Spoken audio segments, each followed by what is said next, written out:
Fool things I have done. I have a folder in my private filing cabinet marked FTD, short for Fool Things I Have Done. I put in that folder written records of the fool's things I have been guilty of. I sometimes dictate these memos to my secretary, but sometimes they are so personal, so stupid, that I am ashamed to dictate them, so I write them out in longhand. I can still recall some of the criticisms of Dale Carnegie that I put in my FTD folders 15 years ago.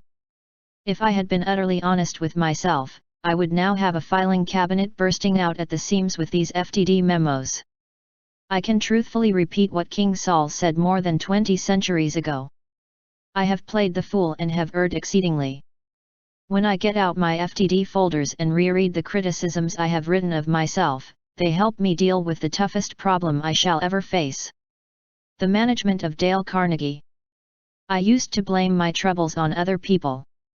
But as I have grown older and wiser, I hope I have realized that I myself, in the last analysis, am to blame for almost all my misfortunes. Lots of people have discovered that, as they grow older. No one but myself, said Napoleon at St. Helena, no one but myself can be blamed for my fall. I have been my own greatest enemy, the cause of my own disastrous fate. Let me tell you about a man I know who was an artist when it came to self-appraisal and self-management. His name was H.P. Howell. When the news of his sudden death in the drugstore of the Hotel Ambassador in New York was flashed across the nation on July 31, 1944, Wall Street was shocked. For he was a leader in American finance, chairman of the board of the Commercial National Bank and Trust Company, 56, Wall Street, and a director of several large corporations. He grew up with little formal education, started out in life clerking in a country store, and later became credit manager for U.S. Steel and was on his way to position and power. For years I have kept an engagement book showing all the appointments I have during the day, Mr. Howell told me when I asked him to explain the reasons for his success. My family never makes any plans for me on Saturday night, for the family knows that I devote a part of each Saturday evening to self-examination and a review and appraisal of my work during the week. After dinner I go off by myself, open my engagement book, and think over all the interviews, discussions, and meetings that have taken place since Monday morning. I ask myself, what mistakes did I make that time? What did I do that was right, and in what way could I have improved my performance? What lessons can I learn from that experience? I sometimes find that this weekly review makes me very unhappy. Sometimes I am astonished by my own blunders. Of course, as the years have gone by, these blunders have become less frequent. This system of self-analysis, continued year after year, has done more for me than any other one thing I have ever attempted. Maybe H.P. Howell borrowed his idea from Ben Franklin. Only Franklin didn't wait until Saturday night. He gave himself a severe going-over every night. He discovered that he had 13 serious faults. Here are 3 of them. Wasting time, stewing around over trifles, arguing, and contradicting people. Wise old Ben Franklin realized that, unless he eliminated these handicaps, he wasn't going to get very far.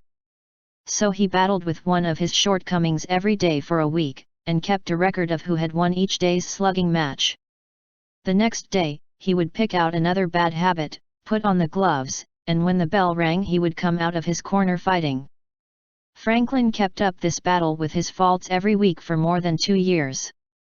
No wonder he became one of the best-loved and most influential men America ever produced. Elbert Hubbard said, "Every man is a damn fool for at least 5 minutes every day. Wisdom consists in not exceeding that limit. The small man flies into a rage over the slightest criticism, but the wise man is eager to learn from those who have censured him and reproved him and disputed the passage with him." Walt Whitman put it this way: "Have you learned lessons only of those who admired you, and were tender with you, and stood aside for you? Have you not learned great lessons from those who rejected you, and braced themselves against you, or disputed the passage with you? Instead of waiting for our enemies to criticize us or our work, let's beat them to it. Let's be our own most severe critic. Let's find and remedy all our weaknesses before our enemies get a chance to say a word. That is what Charles Darwin did. In fact, he spent 15 years criticizing. Well, the story goes like this. When Darwin completed the manuscript of his immortal book, The Origin of Species, he realized that the publication of his revolutionary concept of creation would rock the intellectual and religious worlds.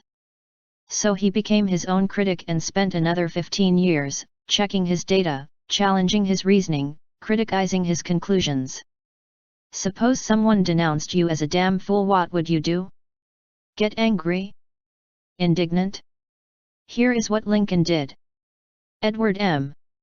Stanton, Lincoln's Secretary of War, once called Lincoln a damn fool. Stanton was indignant because Lincoln had been meddling in his affairs. In order to please a selfish politician, Lincoln had signed an order transferring certain regiments. Stanton not only refused to carry out Lincoln's orders but swore that Lincoln was a damn fool for ever signing such orders. What happened? When Lincoln was told what Stanton had said, Lincoln calmly replied, "If Stanton said I was a damned fool, then I must be, for he is nearly always right. I'll just step over and see for myself." Lincoln did go to see Stanton. Stanton convinced him that the order was wrong, and Lincoln withdrew it. Lincoln welcomed criticism when he knew it was sincere, founded on knowledge, and given in a spirit of helpfulness.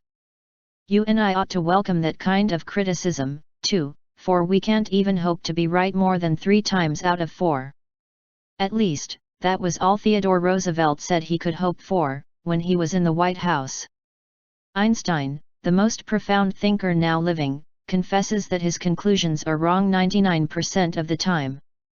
The opinions of our enemies, said La Rochefoucauld, come nearer to the truth about us than do our own opinions. I know that statement may be true many times.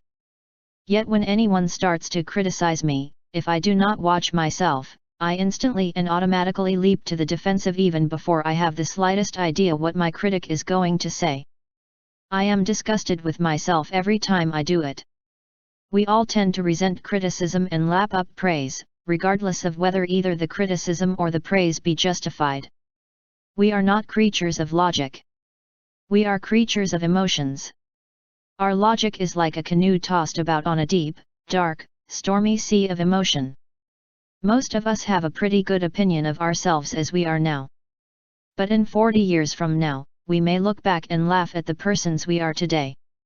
William Allen White, the most celebrated small-town newspaper editor in history, looked back and described the young man he had been 50 years earlier as swell-headed. A fool with a lot of nerve, a supercilious young Pharisee, a complacent reactionary. 20 years from now maybe you and I may be using similar adjectives to describe the persons we are today. We may. Who knows? In previous chapters, I have talked about what to do when you are unjustly criticized. But here is another idea. When your anger is rising because you feel you have been unjustly condemned, why not stop and say, "Just a minute. I am far from perfect. If Einstein admits he is wrong 99% of the time, maybe I am wrong at least 80% of the time. Maybe I deserve this criticism. If I do, I ought to be thankful for it, and try to profit by it." Charles Luckman, president of the Pepsodent Company, spends millions of dollars a year putting Bob Hope on the air. He doesn't look at the letters praising the program, but he insists on seeing the critical letters. He knows he may learn something from them. The Ford Company is so eager to find out what is wrong with its management and operations that it recently polled the employees and invited them to criticize the company. I know a former soap salesman who used even to ask for criticism. When he first started out selling soap for Colgate, orders came slowly. He worried about losing his job.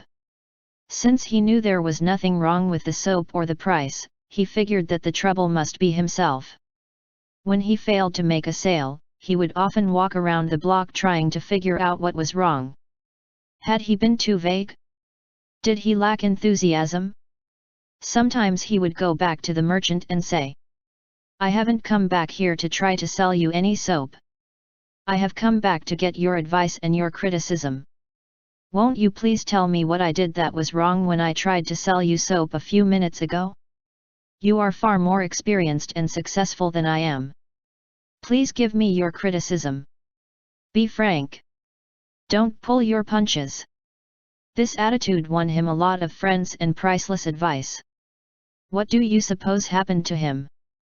Today, he is president of the Colgate-Palmolive Peat Soap Company, the world's largest makers of soap. His name is E.H. Little. Last year, only 14 people in America had a larger income than he had. $240,141. It takes a big man to do what H.P. Howell, Ben Franklin, and E.H. Little did. And now, while nobody is looking, why not peep into the mirror and ask yourself whether you belong in that kind of company? 1. To keep from worrying about criticism, here is Rule 3. Let's keep a record of the fool things we have done and criticize ourselves. Since we can't hope to be perfect, let's do what E.H. Little did. Let's ask for unbiased, helpful, constructive criticism.